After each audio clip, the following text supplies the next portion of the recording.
तमाम मुसलमानों के लिए खुशी की खबर है कि इस्राएल ने फलस्तीनियों के ऊपर जुल्म बंद कर दिया है। इसके साथ ही अब फलस्तीनियों तक खाने पीने की चीजें भी पहुंचाई जाएंगी। ना सिर्फ इतना ही, जो इलाके फलस्तीनियों को दिए गए हैं उन इलाकों से इस्राएल की आर्मी को भी अब हटा दिया जाएगा। जो फलस्तीनी इस्राएल की कैद में हैं उनको भी रिहा कर दिया जाएगा। नाजरीन, अमेरिका की जानिब से एक पीस डील पेश की गई थी। इस्राएल ने तो पहले ही उस पीस डील के ऊपर सिग्नेचर कर दिए थे, लेकिन इंतजार था उन ऑर्गेनाइजेशंस का जो ऑर्गेनाइजेशंस फलस्तीन को चला रही थी। अब हमारी इत्तलात के मुताबिक उन ऑर्गेनाइजेशंस की जानिब से भी इस एग्रीमेंट पर साइन कर दिए गए हैं। अब होगा क्या?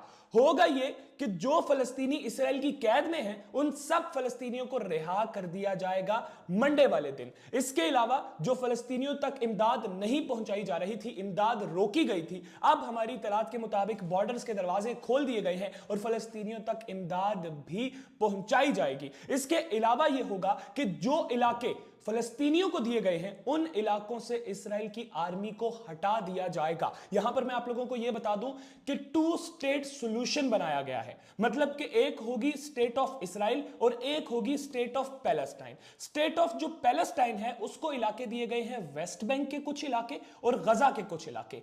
ये जो इलाके हैं यहां पर इस्राएल की हुकूमत नहीं होगी, इस्राएल की आर्मी नहीं होगी, बल्कि बाकायदा तौर पर दरमियान में एक बॉर्डर बनाया जाएगा और जो हुकूमत फलस्तीनियों को लीड करेगी वो हुकूमत होगी मुश्तरका।